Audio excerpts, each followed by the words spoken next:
Hello, it's Tyler. It's February 3rd, 2020. I found a room, 301, a little yellow here today. That's okay. I want to get this recording done. I actually done a recording last night, sort of as my week two reflection at the DMZ here. And I was using my wonderful Rode microphone. And I was at my new place. And so I didn't have my DSLR camera. And so I was using my phone. Had found the setup. I sort of said it in the video, which you will not see, but you can buy this cable here, and it doesn't come with the original packaging. There's two separate cables, so I've got one right here, and then this one. You can plug this into your phone, gray side in, and then it will actually record directly through the microphone that you're using with this Bluetooth microphone. Pull it into the camera at really high quality. So I was really excited about that. I done a little test, and there wasn't much battery power left on the Rode microphone. So at one point it cut out a little earlier than I thought, and then picked up no audio. So there's a video of me sitting there with no audio. And if there's any people who can read lips, maybe something worthwhile, but I canned it. And so I'm here right now in the morning, before work's really starting here, and just wanting to get this video done and build, for myself, build this practice, a self-reflective practice, while being at this DMZ program, and really trying to document that experience for you, if you are watching, listening, reading, or also as a tool for myself, a way to reflect and look back. So last week was really interesting. I met with a couple of the entrepreneurs and residences within the program. That was a really exciting experience for me. These are people who have been really successful in business, and are taking time out of their lives to actually come in and mentor and guide entrepreneurs. So many of them being, maybe even all of them being, in some regard, not, I guess not all of them, but have coming from, have gone through the DMZ, and then giving back in a way. So really beautiful to do that. Some really intelligent people who are these entrepreneurs and residences, and I look forward to continuing to sort of like build relationships with those people, because they are here for a reason, and very many specialized in certain areas, whether that's growth and sales, or legal and IP, or software engineering. All these amazing opportunities to connect with some of the smartest people. Um, Last week was also, I mentioned in the last video, if anyone is following this along, that we, was looking for a place, and we needed to find it before February 1st. We found that place. It's, in a way, much, really nice, about 20-minute walk here to the DMZ. I did that walk this morning, and, for the first time in 2 weeks, what I'm actually very excited about is I actually got to go to the gym. Found the good life, not too far away from the DMZ here, and man, it's a dungeon though. It's a little bit of a dungeon, and it's small. Like I was thinking it would be Toronto, it would be larger. It is tiny, and the gym in London, at City Plaza, has much more space than this gym. Also, so it's the Bell Trinity one, no steam room, no sauna. As far as I've told, I don't think there are any, which is somewhat devastating. So I'm going to see if there's one other one somewhat close by that I'm going to check out to see if it has a steam room or sauna. But these are tough times without that right now. Uh, on the the move to Toronto continues. I have decided to not continue with my place in London, just to not pay for the double rent. And I spent this weekend really going through a lot of stuff, cleaning, organizing, packing, and that was a really sort of like emotional experience. I had spent almost 4 years there, most of that with a long-term partner who I have a lot of love for and continue to. And going through, looking, packing all this stuff up, there was lots of memories that were coming up, and also a lot of garbage, a lot of things that I'm like, holy shit, why do I have this? I have not used this once in this entire time. And so it almost felt, in a way, very nice to sort of rid myself of some of that stuff as well too, and come back to the necessities of what I need. Um, that weekend, I think, also it built in a lot of self-reflection for myself.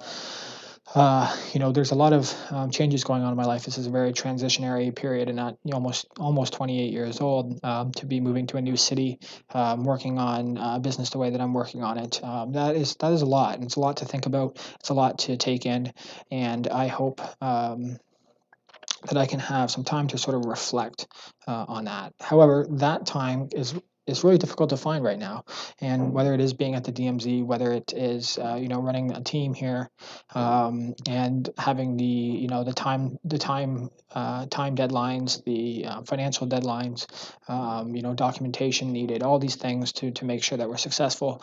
That really does take up a lot of time. So I'm questioning and working on myself to understand, if I'm putting all this time and energy, this financial investment, everything that I'm doing, that I've got to make sure that I'm in alignment with what I actually want to be doing. And that's something that I've continued to think about and really have to get at my core of, why am I doing this? What is the vision that I have, the purpose that I have?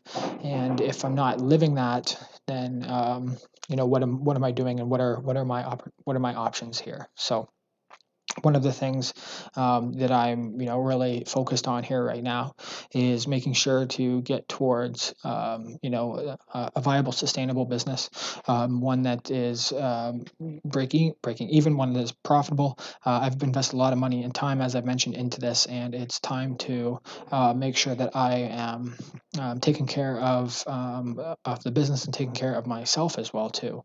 So there are going to be, I think, some hard decisions actually coming up over this next month and a half, and whether that's um, in either raising money, decreasing cost. Like, you really only have two options, right? You increase revenue or you decrease costs. And for myself, the part that I care about, though, as well, is that I'm not trying to bring in a bunch of customers, bring in a bunch of people to not do the work that's necessary, the work that they expect, and the value that I hope to deliver with every person that I work with. And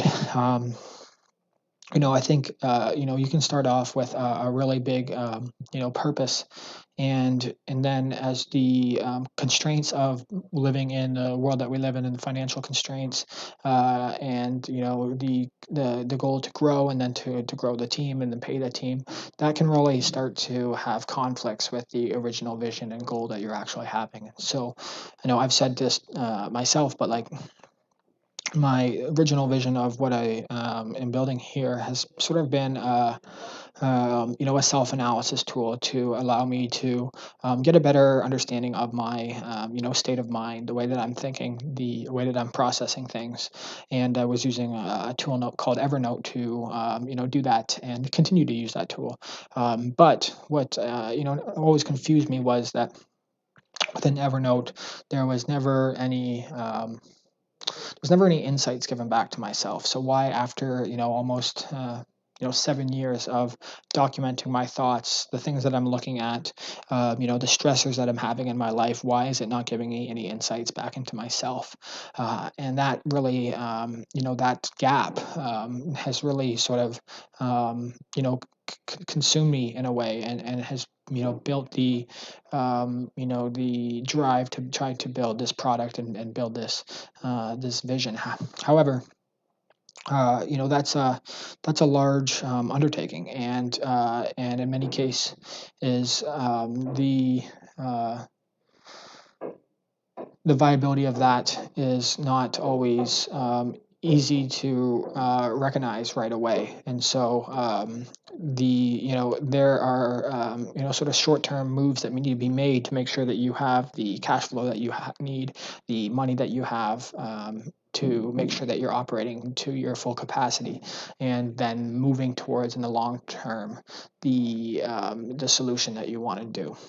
Um, One of the things I've been thinking a lot about has been, though, a great developer I watched go speak here in Toronto, and he talked about, when you design something or when you develop something, you're saying no to things. And And that's a really fascinating thing for myself to think about, because in the past, and I still do this today, people would present me with some problems, a lot of times around marketing, a lot of times around like online acquisition, analytics, and based off that, I would sort of like diagnose them, put a quote together and proposal, with a variety of different activities, and then go ahead and do those activities. Now, that can be a really powerful way to make money in the short term. Service businesses are great because some of those costs are relatively low and mostly just intellectual property and knowledge that's been built up over several years. But they also can spread you thin. Every project is in some ways a little bit more custom, and it's not as repeatable and scalable as a product software. So that's I think so many people have the vision, if you're in a service model, that you can actually build something um, that uh, becomes valuable enough that people will pay for it on their own. And I think that is a beautiful vision, and one that is worth striving for. One that is also, I think, very difficult to accomplish. So we continue to have a mix of this service consultative role, and also the more product based business that we continue to work on. Um, if there were uh, opportunities to step out of step back a little bit and say, Tyler, you would want to, how could you do this better? I think, you hear it all the time, but the idea of like a minimal viable product becomes so important. And the system that we've built is beautiful, and it's wonderful, but it's also large and it's complex and it's hard to explain sometimes. And we've built a couple things recently even that to me have shown more capacity, to like really indicate like the power of what we're doing very quickly, instead of what sometimes has taken 25 minutes, even longer than that, to actually explain. And that's really something that am trying to actually get rid of, the length of time that it takes to understand the value. Right now, that's not currently reflected on the website. I don't think it's not reflected in the messaging, and really, a lot of that comes down to time constraints to really properly put the place things in place, to actually do this right. And you know, you can continue to push. You can continue to um, make, do like for myself right now, it's because I'm taking on these service contracts, those are eating up a lot of time. And so sometimes I don't have enough time to actually dedicate to the product side of the business, defining, everything there, and then making sure that we do get that message across very quickly, easily. So I have to continue to carve out time that is, relatively hard to find, and it comes back to myself now actually needing to say no to things. So whether that's conversations that I don't believe are, driving growth within the business, or whether that's, not and it's terrible, like not spending time with family. You have to really find time in areas that are not always things that you want to take away. And that's been a really difficult realization for myself, even coming down to Toronto right now. I am leaving my family, a lot of my friends, the community at Innovation Works, that has given me so much support, and especially in a time where my grandparents are aging, and people who have cared for me more than anything, and I am taking time away from them. So apologize for a little bit of noise in the background. Sounds like we've got some construction going on. Um, I'm trying to think like what else, I just, I'm trying to,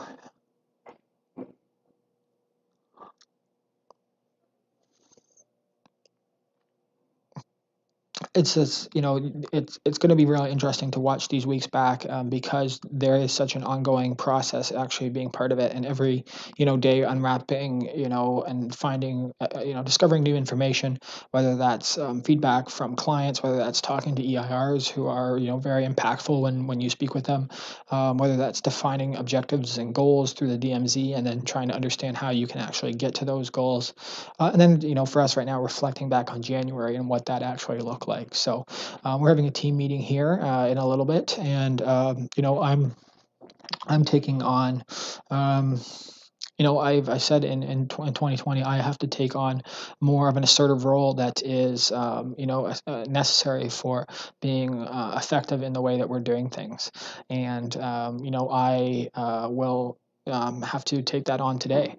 And, it's been interesting as I've looked back. I've got a couple video clips of myself from the DMZ on the orientation day. And, in a way, I've um, I watch those videos back, and I think maybe most people wouldn't think that, but I don't like them. I feel like I look a little hollow in the video. I look a little bit tired and worn out, and that I'm, doing things to just do them. And that's not a feeling that I like. If it's it made me give a feeling, a need for reflection, for reassessment, and that's an important thing to do in any situation. And so that's a hard thing to do when you're moving at a quick pace, when you're in a program like the DMZ where there's expectations put upon you.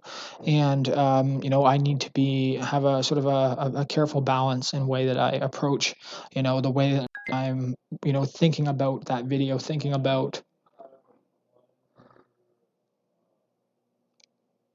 just how I'm feeling in general as the leader of the company and the owner of the company as well too. So um, this is sort of the week two update. I don't know how long I've been recording for. 16 minutes. Classic. I should have said, I should have looked before I asked. I'm trying to think if there's anything else. Got a couple presentations coming up. One that is a workshop for Fanshawe corporate training, where I'm going to be talking about like driving sales and through websites. That's something that I've really enjoyed speaking about in the past. But as I've continued to grow personally, and then also with some of the work that I'm doing in the space right now, it feels a little bit away, and it's like lagging behind on what on what I'm fully focused on and interested in today. However, I'm going to teach that and lead the workshop as passionately as I always have. And as soon as I get there, I know that I'm going to enjoy it because I love seeing people learn and share their experiences as well too. And that's been such a blessing and honor in my life, and one that's prepared me for so many of the things that I'm doing right now. I've also got a panel on AI coming up on like data security and privacy, and that's in London for Tech Alliance, and there should be quite a few people there. Um, I'm really interested to see what some of these questions on this panel is going to be. And as someone who's building technology, and includes artificial intelligence within that, I have a lot of reservations. I have a lot of things that I'm thinking about personally that I'm not so impressed with or so sure about. And there's a long ways to go with artificial intelligence in terms of technology and the capacity that it has to do some of the things that we wanted to do as people. But I think it also has a long way to go in terms of privacy and security. And I think many people underestimate the amount of information that they're giving up, amount of just information in general that's being captured right now and can be indexed and then completely found at any time and reach. So whether that's facial recognition, whether that's now what we're seeing is basically voice DNA, where if a certain amount of time is captured through voice, that can be basically completely understood that it's you. And so those are things to actually consider. Um, and some things that I will be talking about quite explicitly and honestly and openly, as someone who has spent some time in this space.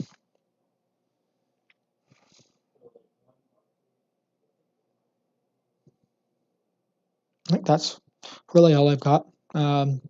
It's Monday, so I would usually like to do these on Friday, but it also has left me a little bit time to reflect, and I had to drive home on Friday and had some late meetings as well too. So it's only sometimes you can get the opportunity, and it's about again making that time. And then last week got a little chaotic towards the end as we ended up moving and then having to come home to London for the weekend to get some more stuff. So.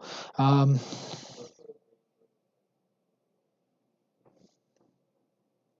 okay, I think that's it from me.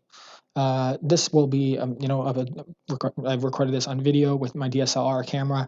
I'm using a Camlink 4K, which is a pretty awesome little tool and allows you to, basically plug directly into a laptop and record in high quality through the DSLR, pull it in. I'm using OBS to then capture the video, and then I've got my Rode microphone with the Bluetooth actually pulling in the audio, merging that into one stream, and then turning that into an MK4V, which I'm probably upset about. I probably should have made it an MP4. I think it actually might be an MP4. But this is a beautiful system. It took me a couple minutes to set up today, but once it's set up, I can just sort of sit here, talk, and share. And I hope to do more of that. Hopefully, next time there won't be as much hammering going on. I know one of the things that I'm looking towards doing more is, basically some more YouTube videos, but then also I think there's a really great opportunity right now in like LinkedIn video, LinkedIn live streaming, and you can actually apply to be a broadcaster on LinkedIn. And so that's something that I'm going to spend some time and actually move forward and do here as well too. So if you are on LinkedIn, maybe I'll see you in the future. I won't share this video to LinkedIn probably, sort of long sometimes, too self-reflective, and I leave this for people who can actually find it and are interested in this journey. If I wanted to promote this better, what would I do? I would shorten the clips. I would cut these into small clips, and then I would most likely caption them, and then I would share them across multiple platforms with a link back to either the YouTube page or my website with the YouTube page embedded on it. One of the other things that I've noticed is just how powerful publishing podcasts from an RSS feed on your website actually is. All these links push back to that website, and you can basically, you can rank very quickly. So, like Tyler Bryden week DMZ one, you can basically, I think that's what's looking at behind me. DMZ week one, is already like if you type in Tyler Bryden DMZ weekend one or DMZ week one, should be already sitting on the top of Google for those results because of the YouTube link, the RSS feed, and then I'm pointing it back, hosting that all on my website. So, as I continue to, build this application and software, it's really, um, a culmination of all the things that I've learned and seen and some of the best practices that seem to work in rapidly ranking like people right now. And, so many of us are looking for discoverability. So many people are trying to find an audience and are fighting for attention.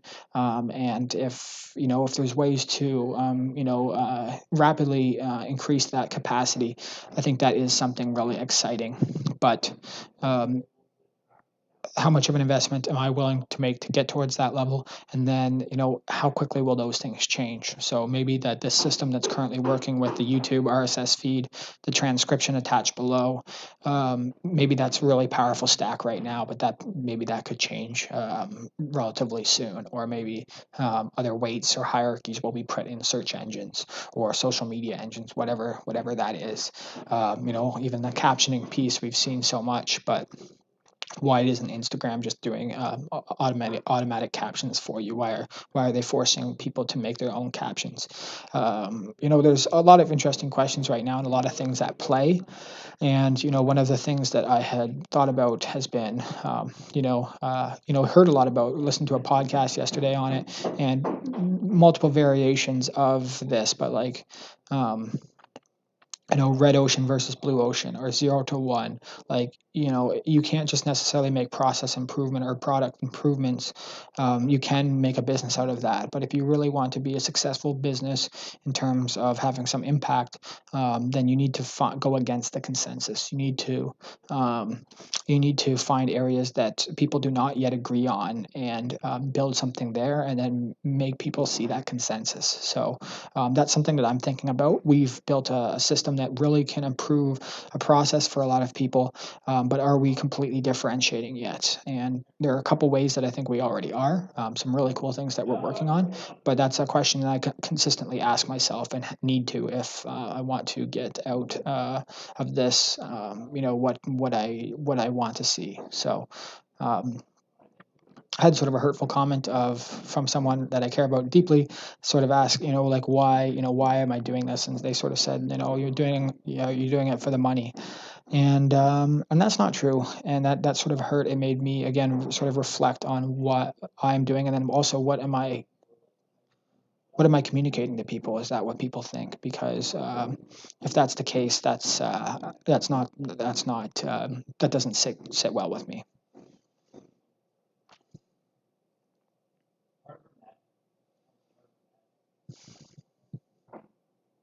I think that's all I got. Thank you for joining me here. This is week DMZ week 2. I've got some updates. I'm sure that will be coming at the end of this week, and things are changing very quickly. So I will continue to keep you guys updated. Thank you if you are listening, watching, reading this, and I hope you have a wonderful week ahead of you. I look forward to talking again soon.